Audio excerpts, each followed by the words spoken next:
Okay, so we're in the middle of Parak Yud Aleph, and once again, like I say every week for the last number of weeks, this is the longest parak. And when it comes to this parak, so we're discussing the midah of Nikias. That midah, which is in a certain sense like perfection, perfecting one's midos, and being extremely careful to know what all the halacha and every single detail is of all the halachot, and of course keeping all the halacha related to every specific mitzvah asay and mitzvah los asay. And the Ramchal is going through things that people stumble in much more frequently, things that are our Yetzaharas are much stronger in for us to violate. Sometimes it's because it has a strong taiva. Sometimes it's something that just has so many aspects to it, and it's just a very all-encompassing mitzvah los asay. And so we'll see different examples tonight, Bez Hashem. So we are up to the inyan nesinas ha'etza. When it comes to giving advice, when I was preparing this, so I was thinking that if you were to think for yourself, like how often you're asked on advice, I think the average person would think, like, I don't know, when's the last time someone called me with advice? Like, I don't know, maybe every third day it happens when someone asks, oh, can I ask you a question? I'm not sure what to do. Like maybe every third day, every fourth day, once a week, once every 2 weeks. But I think if you really play through your day, I think it probably happens multiple times a day. You probably just don't realize. Where someone is asking a question and it doesn't start off with like calling for a Eitzah. It doesn't start off with something like that. But it could be something small, it could be something large, and it just doesn't process in your mind as like, oh, this is in the category of asking me for Eitzah. But it happens certainly more often than you think. It could literally be in the lunchroom, like what do you think? Should I get like tuna or cream cheese? I know there's like one cream cheese bagel left and you want it, and you're like, I think the tuna looks great. Right? So that's an example of Eitzah, which you're not supposed to get. If it does look great, you can say that, but that's just fun to give that preface right now. So Be'inan Sinas Eitzah Shanini B'Toras Kohanim says in the Midrash Toras Kohanim V'Yikra Yotet Yodalet. L'fnei Iver Lo Titei Mechshol, a pretty famous pasuk in the Torah, that don't put a stumbling block before a blind person. L'fnei Suma Badavar. So it's not, of course, literally don't put a stumbling block before a blind person. That's definitely not good to do, but it's referring to someone who's blind in an area. He does not know how to navigate himself, and he comes to you for help, and he asks, what do I do? So don't put a stumbling block. Amar lacha bas ploni mahi lekahuna. So someone says, this is a pretty extreme case, but someone says, this from the Midrash, someone says, is this girl fit to marry a Kohen? Right? So there are certain qualifications. A woman has to be kosher in certain areas in order to be able to marry a Kohen. And he says, so al tomar lo kshira, he in elapsila. Don't say to the guy that, yeah, this is a clean girl, yashar, beautiful mishpacha, and you know that she has a pagam in one way or another and is unable to marry a Kohen, right?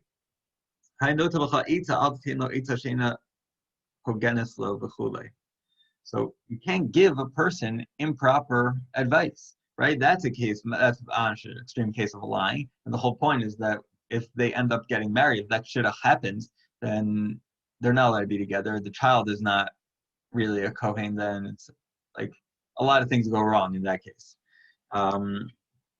Another case, Al Tomar lo Mechor Sadcha V'Kach L'cha Chamor, V'Ha'okef Alav V'Notzla Mimenu. Let's say someone has a nice field, and a person here, the example is a donkey, but let's imagine like someone owns some real estate, and you say like, oh, you know what? I obviously have to ask you for something. Like, I'm not just going to go up to them and say this, but you get the conversation. Say, you know, I really think my Lexus is what you need right now. Sell me your real estate, sell me your apartment, your house. I'll give you my Lexus.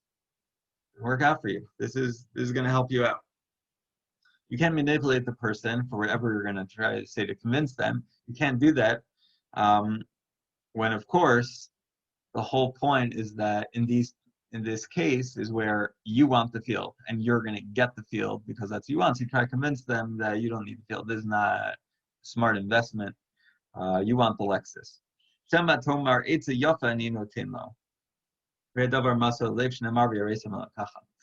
That you're going to say, this is good advice. This is sound advice. And but in your heart, this is a rouge, and you really just want gain and benefit for yourself.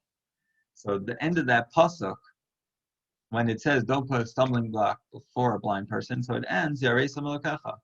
I think it says Yarei Samalokacha Yashem. Not positive, but I think so. But either way, it says Yarei Samalokacha after that phrase. And the reason Rashi comments, because why does it say you should fear God? Because Hashem knows what you're thinking. So a person externally might be able to get away with something, manipulation, giving bad eitzah. Hashem knows. Hashem knows your true intention. Nimseinu l'meidim sheben hadavar sheyachal liyot nogea bo ben b'davar she'einu nogea bo klal chayav adam hamis haba l'siyayitz bo ala emes hazach ne'abar. Whatever it is that you're giving advice on, whether it's something that you want personal and have personal benefit, you want benefit in, and you have some stake in, or it's something you have no stake in at all. So the case of the field is something you do want benefit in, right? You want that guy's field, so you'll try to convince him to sell it to real estate. It's not a good market now. It's a seller's market. It's a buyer's market, like whatever it may be. You try to convince them out of it. The case of the Kohen, assuming it's not like that person's child for the shidduch or whatever, you're just messing that person over. You have no gain that you're getting by telling that person that this girl is a kosher girl for that guy's son. That's not it doesn't help anything. So in either case, whatever the case is for giving eitzah, you have to be al-emes hazaf bar. You have to be as honest as possible. The tira she'amda Torah ad sof daitam shel ramayim. Then when the Torah says he's saying the Torah is speaking to the underlying motives of this manipulator, of the person who's giving the advice. And he says, meaning that these people aren't fools. Meaning there's a certain time when it comes in halacha, I'm trying to think because I had a case recently, I'm trying to remember what the case was. I do remember the case. Okay. It was not recent. In my mind, it was recent. In when we were in Avat Shalom, so I already know this was I was only there once since, but over 6 months ago, one of the times when it was going to be a Kiddush Levana night, so the security guard, who's not Jewish, he knew that once a month we go out for Kiddush Levana, and he told me, he said, the moon's out. The moon's out. So I was walking back from Schlusselberg to the right hopper, and we both obviously we trust the guy, but it happens to be there's certain times in halacha where you can't necessarily just take a non-Jew's word for it. Certainly, one very clear case is kashrus. Non-Jews yeah, it's kosher, it's all good, right? I've been in many situations. Number of them have been in movie theaters. So popcorn kosher? Yeah, popcorn's kosher. Do you have any certificate? No, it's all good. It's all good. So it's not kosher. Okay, thanks. I've been in many situations like that. So over here, but what's the halacha is that you're allowed to trust a non-Jew to say something if you are gonna find out anyway. Because he's not gonna want to lie. He's not gonna get away with the lie if it's gonna be clear and obvious that he lied and tried to cheat, to lie to you. So over here, in the case of the moon, it was one of those cases where, of course, you can trust the guy. I may have trusted him anyway. Obviously, on the halakha level, you can't trust him per se, but I trusted him. But partly because I'm going to go out there in a few minutes and I'm going to see the moon myself. So if he says there's a moon out there, and I go out and there's no moon whatsoever, and it's totally dark and cloudy, I'll be like, there's something suspicious about that. You just told me there's a moon. You're busted. Right? So over here, he says that when these people are giving eitzah, bad eitzah, manipulating someone, says they're not idiots, basically. These people are doing it where the other person is never going to realize. This guy who's getting the Lexus, I apologize because I'm going to continue with my mashal that's not so great, but just bear with me. But this guy who's getting the Lexus for that real estate, he's like, yeah, you know what? Maybe the market boomed. That real estate that I sold him, yeah, it did better than I thought, but yeah, this Lexus is nice, right? He might still think and could be fooled that you were being totally honest with him, and he got a Lexus out of it. She'atzu eitzav sharasa mifursemes v'nigleis ala b'chachamim lahara. So meaning, like, it's not going to be a case. These people aren't fools where it's going to be a case where it's going to be totally obvious and clear that they were manipulating. These are they're wise people who are doing evil things. Asher yitnu eitel chavreim shalafi anigle ba yesh ba min harevach el chaver be'emes. That these people are giving advice to others where they're going to benefit. Asofa inyan ino l'tovaso shel chavero kim l'ra'aso la'naso shel hamyan. But in the end, this advice is certainly going to lead to the benefit only of the person who's giving the advice, and it will not end well for the one who sought the advice. Al kain amru shema etza yafe v'chulei. Therefore, it says, perhaps you're gonna tell him good advice, meaning Hashem knows it. You're gonna tell the person. You're gonna think the person's gonna think you're giving good advice. He's gonna think you're still a trusting friend, and it never worked out for him. But Hashem knows. Hashem knows inside your heart what your real intentions are. It says, "V'kama nechshalim b'nei ha'adam be'ila chatam yom yom v'yosam krueh b'holchem v'sokev chemdas habetzah." It says on a daily basis, each and every one of us are thinking how we could gain, how we could profit. I know certainly, and I've iterated this at points in the past where sometimes something we're learning seems far below us, but anything it is, there's always what I think we should glean from. So even though here, hopefully you're not thinking like, I hope I don't do this. Like, I don't think I do this. But I do think at a certain level, all of us do try to profit, meaning in life, in our jobs. We want to do whatever we can. And obviously we don't want to cheat or do anything chas v'shalom like that, but sometimes certain things are so subtle, we might not even realize ourselves, or it might be something that's so small that, like, I'm trying to think as a teacher, like something that could happen where, I mean, let's say I want a certain classroom and I like it. There's a Kushner's, like when you walk in the door, it's kind of like an L shape and you have to walk all the way down. I've had classrooms different years all over the place. Some are like all the way in the back, some are all the way in the front. And I personally like the one all the way in the front. So I just have to walk the least. And so I walk in, my door's like a few down, the base manager's straight ahead. I don't have to worry about anything. I don't have to walk around. But when I was all the way in the back, it's like, okay, there's something nice about not having everyone always walk by your door. And so let's say someone had like first choice of classroom.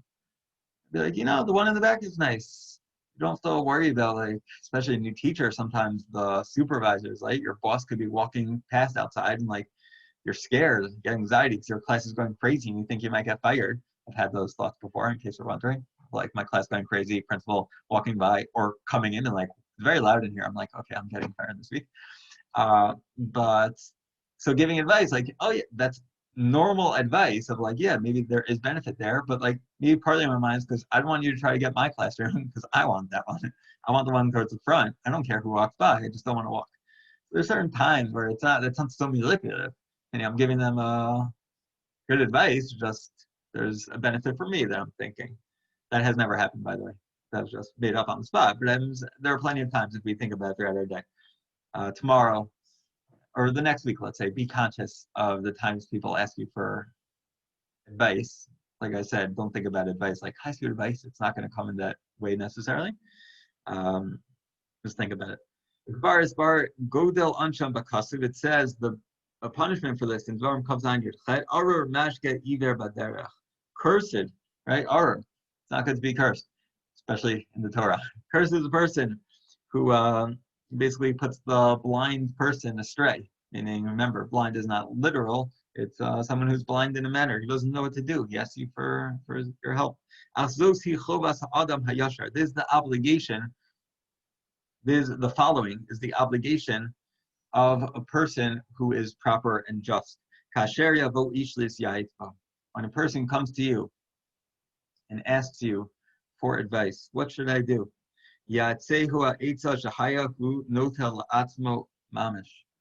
Give him the advice that is best for him.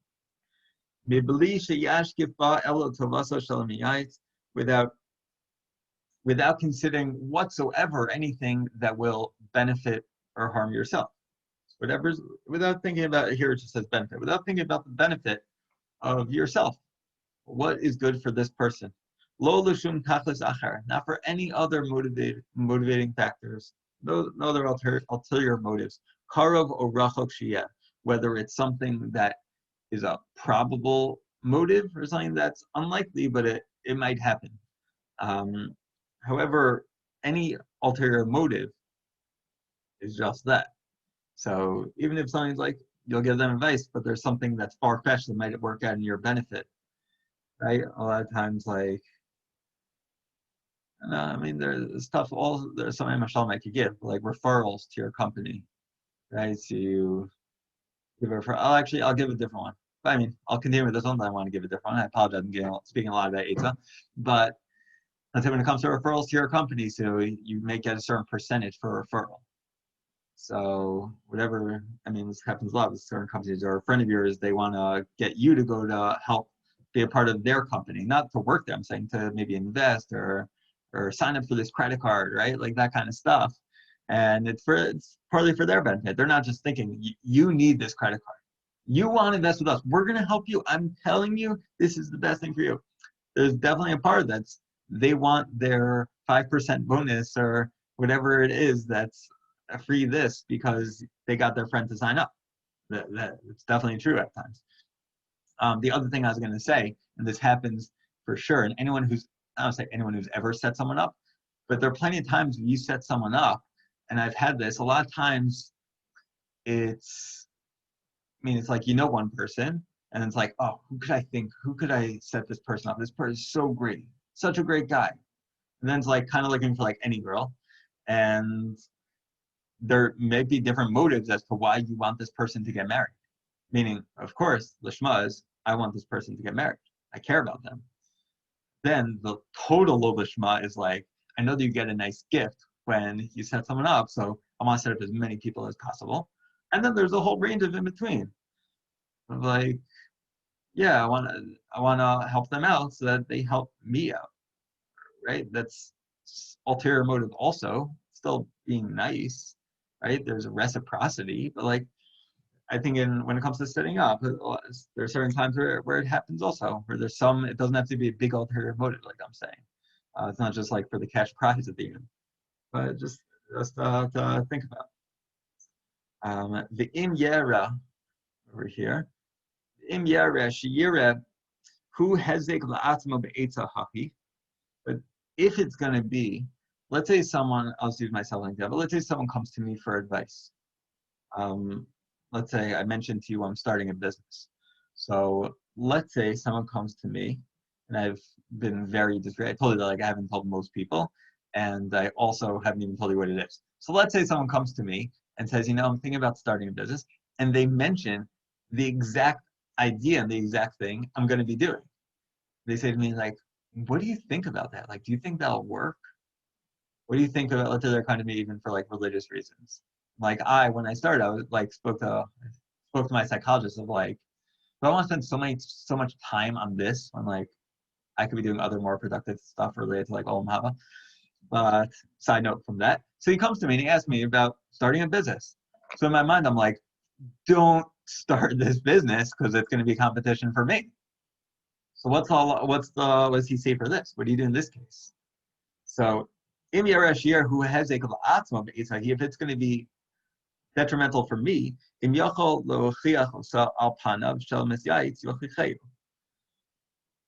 So if you're able to like point it out, I guess you kind of point it out is what it seems like. Just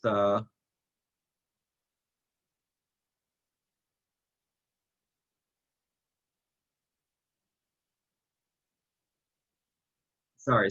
Oh, here's the case. Here's the case. The case is, I apologize for that long pause. The case is the person who's seeking advice, there's something that's detrimental for him. So it says, if you're able to point it out, point it out. But if for some reason you can't point it out, let's say I mean, there are a lot of cases that could be where you're not allowed to say certain things, or I don't know. Meaning, I think in both cases, what if it's detrimental for you also? I think that's where I thought this was referring to. Because the imlav is don't give him advice.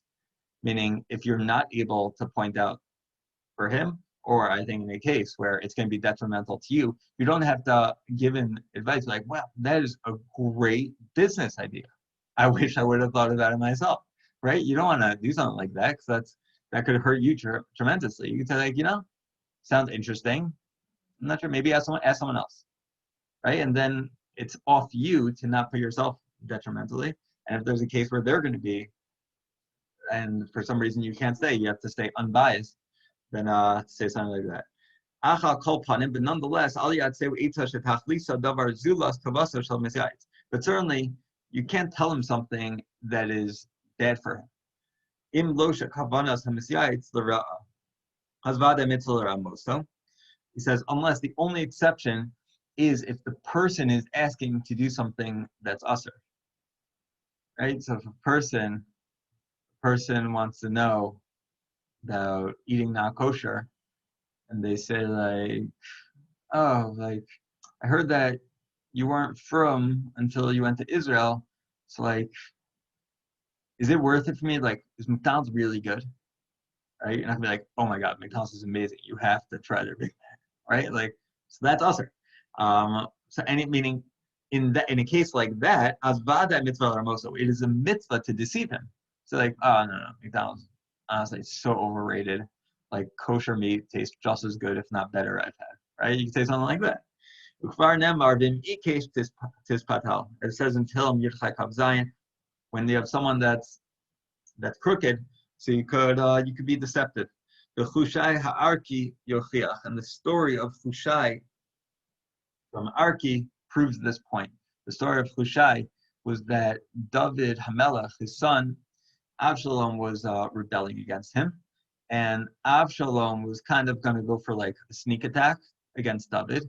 And one of David's men, Chushai, infiltrated Avshalom's army, and he gave Avshalom advice not to attack, like to wait. I forgot don't attack right now, wait a few days or whatever it was. It's not going to work out right now because this is what's happening. And he was totally lying, and he did it in order to tell David so that David's able to run away and save himself. And so that, in a case we're being deceptive, giving advice in a deceptive way to prevent someone from doing a sin, so that's a mitzvah. That's a great thing. Let's see. We'll do this. We'll do the rechilas. This is a short-ish one, shorter than the other one. Rechilas, the lashon hara. When it comes to rechilas and lashon hara, so now we finished Eitzah, and now he's going to speak about speaking, gossiping, and speaking lashon hara. Kfar chumro nodea begadol anafav kirabu ma'od. He says that the severity of these sins are well known. Ad shekvar gazu omer chachamim zechron levracha b'marmar shekvar hiskarti, as they said, and he says also not just well known, but there are so many branches, offshoots to it. So there's so many details and permutations about lashon hara. Chavetz Chaim wrote a few svarim just about that. And he says, we already discussed, we mentioned this in the Gemara in Bava Basra on Kuf Samachei Amid Aleph, the Kulam Avak Lashon Hara, that the Gemara says everyone messes up when it comes to Avak Lashon Hara. Avak, like the dust, the dirt, the dust of the Lashon Hara, where it's not Lashon Hara mamish, but it has a remnant still of Lashon Hara in it. The Amru, The Gemara in Erchan, Tevavim Beis says, Hechi Dami Avak Lashon Hara. The Gemara asks, what's a case? What's an example of Lashon Hara? Kigon di Amar Hecha Mishtechach Nura Ela Be Planya. When you say like the stove's always on in Shlomo's house. Shlomo knows how to eat. The stove is always cooking. The grill's always on. It's always grilling, right? And so you just mean it, I don't know, maybe neutral, maybe even positive, like, yeah, loves grilling. But others could take it as, oh, like, this guy's fat. This guy only eats. He's a pig. Pig's out. So another example, Oshe Saper Tovasol Pnisona.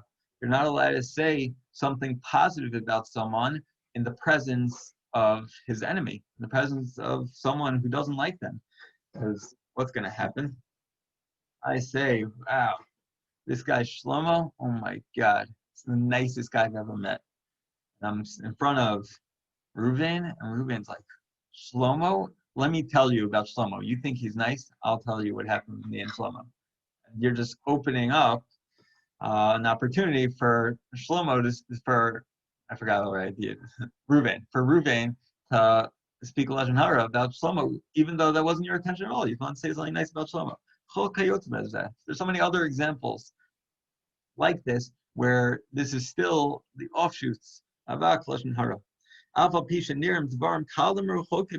Even though they seem so far removed from gossip and from Lashon Hara, they're still nonetheless on the dust of them. Klal shel davar. The general rule is harbe drachim leyitzer. Important concept to recognize: there are many, many paths for the Yetzer Hara. Yetzer Hara combats us in many, many ways.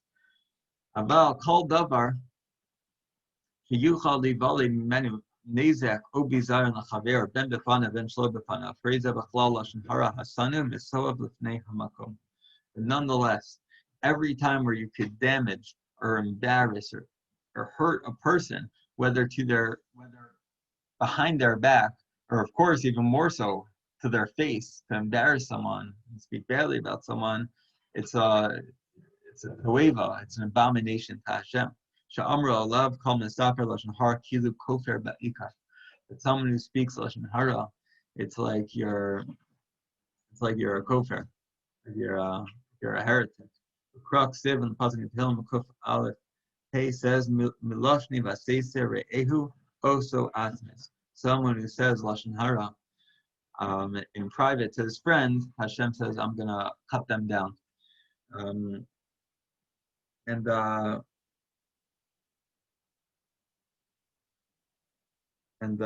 Chavetz Chaim, let me see, actually, is it the Chavetz Chaim?